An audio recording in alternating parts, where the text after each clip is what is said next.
ډیله خوشامند وړمه میتروی وازی خوازیړو گیان نه کومنه چربران ګومل او نعمت آباد د پکتیکا هغه ولسوالۍ دي چې ډیری د ګاونډي هیواد پاکستان او ګاونډي ولایتونو سره پر پوله پرتې دي. د دې ولسوالیو خلک له نوي دولت غواړي چې د بیارغونې د کارونو ترڅنګ د خاصتا د مخابراتي شبکو د فعالیت په برخه کې د دوی ستونزو ته کامل رسیدګي وکړي. ډیر اشد ضرورت موږ د مخابراتي سیستم ته لرو چې باید فعال شي او جدا راسا زر تر زره فعال شي. ډیر سخت مجبوریتونه ورته لرو چې موږ هیڅ دغه طریقه نه د پیشني حکومت کې مماثلونه کړي دي.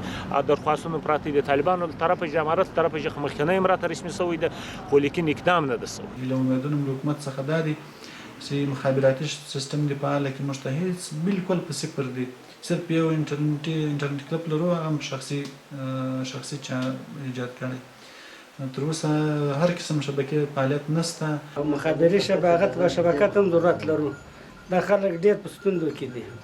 موږ غواړو د والدین دا غوښتنه ده چې موږ ته پایه منظوري کړي. په پکتیکا کې د مخابراتو د برخې مسؤلین وایي چې نږدې راتلونکي کې به د پکتیکا په هغو ټولو لرې پرتو سیمو کې دولتي او خصوصي مخابراتي سایټونه فعال کړي او ترڅنګ به په هغو ولسوالیو کې د سایټونو په لوړ کیفیت هم کار وکړي چې فعالیتونه یې کمزوري دي. نو ولست ان شاء الله موږ کاملا ډاډ ځکه ورکولی سو چې وزارت سره موږ خپل پلان شریک کړی دی. د وزارت په غوښتنه باندې 12 هغه ولسوالۍ د پکتیکا په هغو کې مخابراتي شبکه شتون نه لري هغه په اول پلان کې ورکړي دي چې هغه وړمه یوازې خاطروي ډیله خوشامند ګیان نه کومنه چاربران ګومل نعمت آباد او زیړوک ولسوالۍ دي.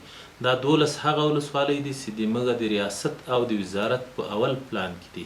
دا په داسې حال کې ده چې د نوي دولت په راتګ سره په پکتیکا کې د مخابراتي فعالیتونو او افغان پوسټ له لارې د دولت بودیجې ته شاوخوا 3 میلیونه افغانۍ عاید جمع شوی دی.